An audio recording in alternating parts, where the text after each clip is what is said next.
Before travel felt ordinary, posters sold people a dream. Some were beautiful, some were strange, but most are nearly forgotten today. These 25 vintage travel posters do more than advertise places. They sell dreams. From the 1920s to the 1960s, this is what got people exploring new destinations. Some sell escape, some sell prestige. Some turn mountains, islands, and cities into something almost mythical. And stay with me, because as this countdown goes on, the posters get more dramatic, more modern-looking, and in a few cases, far more beautiful than you would expect. My top 6 are on a completely different level, and number 1 barely feels like an old poster at all. Without further ado, let's get into it. At number 25, visit the Zoo in Philadelphia. This poster was produced through the Federal Art Project of the Works Progress Administration, and the Library of Congress describes it as a color woodblock poster from the late 1930s to early 1940s. Instead of selling a faraway destination, it sells a city attraction as something worth making a special trip for. The feeling here is simple family excitement, and the carved, graphic look of the hippopotamus makes the whole image feel bold, playful, and instantly memorable. Even back then, hippos were a star attraction. I wonder how their enclosures were different from today. At number 24, we visit Illinois and see a descriptive and historical guide. This one is tied to the Federal Writers Project. Specifically, the record connects it with Governor Henry Horner and the Federal Writers Project of Illinois. It was pointing people toward Illinois not just as a place to pass through, but as a place to explore through history, route making, and guided travel. The design hook is the hourglass form, which makes the poster feel like time itself is part of the trip. It is interesting to see what history thought about their own history at the time. If it cost $3 back then, I wonder how much it would cost now. At number 23, visit Pennsylvania, where pre-revolutionary costumes still survive. The artist was Catherine Milhouse, and the poster is connected to the Pennsylvania Art Project of the Works Progress Administration. This was telling people to go to Pennsylvania for something deeper than scenery. It was selling heritage, tradition, and the idea that old American culture was still alive there. The emotion is nostalgia, and that is exactly why it still works so well now. I wonder if they still wear period piece costumes today. At number 22, the national parks preserve wildlife. This poster dates to the late 1930s and was created through the Federal Art Project of the Works Progress Administration. Instead of focusing on a single park, it sells the entire national park idea through 2 bighorn sheep and a message of protection. It is promoting travel, but it is also promoting conservation, which gives it a seriousness that makes it feel larger than a normal advertisement. I wonder what national park this could have been at. Do you think this is based on a real location? At number 21, just one long step to Sea Cliff, Long Island. This was another late 1930s Works Progress Administration poster, and the Library of Congress notes that it was sponsored by the village of Sea Cliff. The destination was Sea Cliff on Long Island, and the angle was clever. Use the energy of the New York World's Fair to pull people toward a quieter coastal destination nearby. The design sells humor and ease, and the exaggeration in the title gives it an almost modern advertising wink. The poster explicitly advertised no mosquitoes. It is interesting that mosquitoes were such a problem even back then. At number 20, when attending the World's Fair, visit beautiful Sea Cliff. This is a companion sea cliff poster, also sponsored by the village and produced through the Works Progress Administration. Once again, the destination is Seacliff, but this version leans even harder into the contrast between the huge fair and a scenic shoreline escape. It is selling fresh air, elevation, and relief from the city. And that basic promise still makes sense today. Again, they are advertising no pesky mosquitoes. I wonder if they are still mosquito-free today. At number 19, a guide to the Golden State from the past to the present. The artist associated with this one is Benjamin Shear, and it is tied to the Federal Writers Project of Northern California. The destination is California, but the real pitch is that California is not just a place to visit. It is a place to learn, understand, and move through with a sense of history. The hourglass design is the perfect hook because it turns tourism into time travel. For $2.50, people would be transported to the Golden State in a time without TVs and the internet. This guide included maps and illustrations. How much do you think roads and freeways have changed?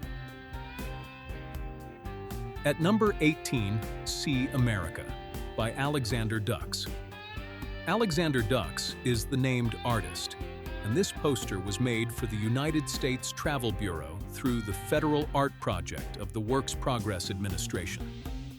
It is sending people to Carlsbad Caverns in New Mexico, where underground geology became a tourist spectacle. The emotion is pure wonder, and the tiny human figures make the cave feel huge in exactly the way a great travel poster should. Do you know which are the stalagmites and which are the stalactites? At number 17, See America. Visit the national parks. Harry Herzog is credited as the artist, and the poster was sponsored through the Federal Art Project. It does not need to name a single park to do its job. One powerful waterfall and strong design are enough to sell national park travel as something grand, refreshing, and worth chasing. Even now, it feels like a lesson in how a minimalist approach can create so much atmosphere. Just the idea of waterfalls are still enough to invoke an urge to travel. What waterfall could have inspired this? At number 16, See America. Welcome to Montana. The artist was Jerome Henry Rothstein. This poster points viewers toward Montana, but it is really selling scale, stillness, and a mythic version of the American West. Instead of crowding the image, it lets the land breathe. And that spaciousness is one of the reasons it still feels beautiful now. The poster invokes a feeling of the native peoples and the history of their culture. What cave art is still hidden today in the vaults of time? At number 15, Discover Puerto Rico, where the Americas meet. Frank S. Nicholson is credited as the artist, and the sponsor listed is the Federal Art Project. This version uses a park scene with palm trees to sell Puerto Rico as warm, leisurely, and inviting. At the time, that mattered because the island could be presented to mainland travelers as tropical, but still reachable and familiar enough to imagine visiting. The emotion is easygoing, and the soft composition makes the whole destination feel calm. Even then, Puerto Rico was part of the United States of America. How long of a trip do you think it was then versus now? At number 14, Discover Puerto Rico, where the Americas meet, Harbor version. This version is also by Frank S. Nicholson, again connected to the Federal Art Project. The destination is the same, but the pitch changes. Instead of garden calm, the harbor and fort view make Puerto Rico feel elevated, strategic, and visually grand. The design hook is the sense of outlook, and it gives the island a bigger presence than a simple beach advertisement would. A slight feel of the old Spanish missions and historic battles hangs in the air. We are just past the halfway point, and from here, the posters get stronger. The colors get bolder, the selling gets sharper, and several of the remaining entries do not just advertise travel. They define how people pictured whole destinations in their minds. At number 13, Bermuda in Oleander Time. The artist was Adolf Treidler, and the sponsor was the Bermuda Islands Department of Tourism and Trade Development. This poster was telling people to go to Bermuda for flowers, water, elegance, and refined island escape. What makes it work is that it does not push too hard. It sells leisure with confidence, and even now it feels like a perfect image of mid-century paradise. There is a promise of blue skies and blue water. This is a reminder that sometimes less is more. At number 12, Buckingham Fountain on Chicago's lakefront. John Bucksack is credited as the artist, and this is a 1939 silkscreen poster connected to the Federal Art Project. The destination is Chicago, but the real selling point is that the city could be marketed not only as powerful and industrial, but as beautiful, illuminated, and even glamorous at night. The fountain becomes almost theatrical here, and that makes the whole city feel cinematic. This poster sells Buckingham Fountain as a place where every night could feel like a Broadway musical. Do you think it still holds the same prestige as it did back then? At number 11, Fort Marion National Monument in St. Augustine, Florida. The artist was C. Don Powell, and the sponsor was the Department of the Interior through the National Park Service. The destination was the historic fort in St. Augustine, now more commonly known as Castillo de San Marcos. At the time, this mattered because historic American sites were being promoted as places people could experience in person, not just read about. The design turns the fort into a clean, unforgettable shape, which is exactly why the image stays with you. The reflections in the still water give it the feeling of a frozen moment in history. At number 10, West Point, United States Military Academy in the Highlands of the Hudson. Frank Hazel is credited as the artist, and this poster was made for New York Central Lines. The destination was West Point and the Hudson Highlands, but the message was bigger than scenery. It was selling dignity, prestige, and the romance of rail travel to a place already loaded with national meaning. The image feels disciplined and elevated, which fits the destination perfectly. The vibrant colors of the sunset give a promise of autumn and the changing of the seasons. At number 9, Up Where Winter Calls to Play, Olympic Bobsled Run, Lake Placid. Jack Revolta is credited as the artist, and the poster was created through the Federal Art Project of the Works Progress Administration. The destination was Lake Placid, and what mattered at the time was that winter sports could be sold as exciting modern recreation, not just a niche pastime. The emotion is speed, cold, and thrill, and the whole poster feels like motion, frozen at exactly the right moment. The 1932 Winter Olympics still held meaning into the late 1930s when this poster was commissioned. At number 8, Olympic Bobsled Run, Lake Placid, Up Where Winter Calls to Play. This related Lake Placid poster comes from the same Works Progress Administration era.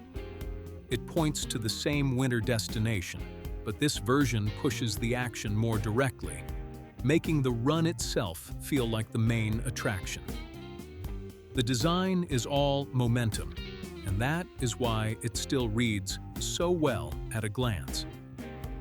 Preserving that feeling of Olympic excitement into art and posters into the early 1940s helped preserve a sense of playfulness. Do you think Lake Placid knew they would go on to host the Olympic Games again in 1980? At number 7, skiing in the East, the best trails and how to get there. This poster is connected to the Federal Writers Project and the Works Progress Administration. Instead of selling one famous spot, it sells the broader skiing world of the eastern United States, where winter recreation was becoming something organized, aspirational, and reachable. What makes this one interesting is that it mixes adventure with usefulness. It is not just the mood, it is travel planning turned into design. Before Google and smartphones, this was how people found the best trails and how to get to them. For many, actually traveling to these places and skiing was impossible. But for $1.50, you could imagine yourself on every trail in every location. At number 6, North Coast Limited in the Montana Rockies. The artist was Gustav Wilhelm Krollmann, and this color lithograph was made for Northern Pacific Railway, one of the most important transcontinental railroads of the time. It was telling people to take the North Coast Limited through the Montana Rockies, specifically through Bozeman Pass, where the route itself was part of the allure. At the time, named passenger trains were prestige products, and this poster sells exactly that: power, comfort, and the majesty of the American landscape joined together in one image. The detail and artistry of this poster gives it a timeless feel. Now we are in the top 5, and this is where the countdown changes. These posters do not just look good for their era, they still feel iconic now. At number 5, Lassen Volcanic National Park, Ranger Naturalist Service. C. Don Powell is credited as the artist, and the poster was created for the Department of the Interior through the National Park Service. The Library of Congress also notes that it was printed by Dale Miller. The destination was Lassen Volcanic National Park, and that mattered because it was not being sold as calm scenery. It was being sold as active geology, danger, and unforgettable natural drama. The eruption makes this one feel almost explosive even today. Lassen still sees volcanic activity today and is known for its steaming hydrothermal sites, clear alpine lakes, and all 4 types of volcanoes. Did you know California had an active volcano? At number 4, Zion National Park, Ranger Naturalist Service. This is another poster by C. Don Powell for the Department of the Interior through the National Park Service. The destination was Zion, and the reason it mattered is right there in the composition. One towering cliff face is enough to sell the place as sacred, monumental, and almost architectural. The emotion is reverence, and that simple choice gives the poster enormous power.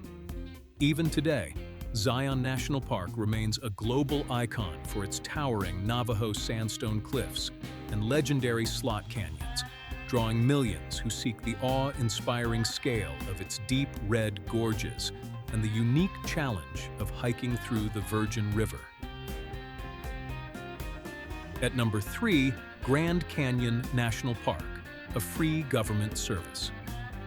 Again, the artist was C. Don Powell, and the Library of Congress notes that it was printed by Dale Miller. The destination was the Grand Canyon, and at the time that meant something important. One of the greatest landscapes in the country was being presented as a public experience, not a luxury reserved for a few. The design is restrained, but that restraint makes the canyon feel even bigger.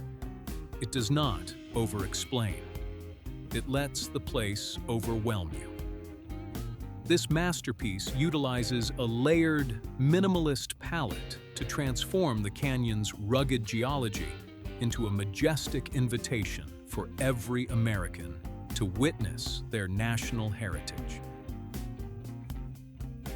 At number 2, Yellowstone National Park, Ranger Naturalist Service. This one is also by C. Don Powell for the Department of the Interior through the National Park Service. And the Library of Congress again notes printing by Dale Miller. The destination was Yellowstone, with Old Faithful standing in for the whole park. That was a smart choice then, and it still works now, because one erupting geyser can instantly sell wonder, wilderness, and Western adventure. The silhouette is so strong that it almost functions like a logo.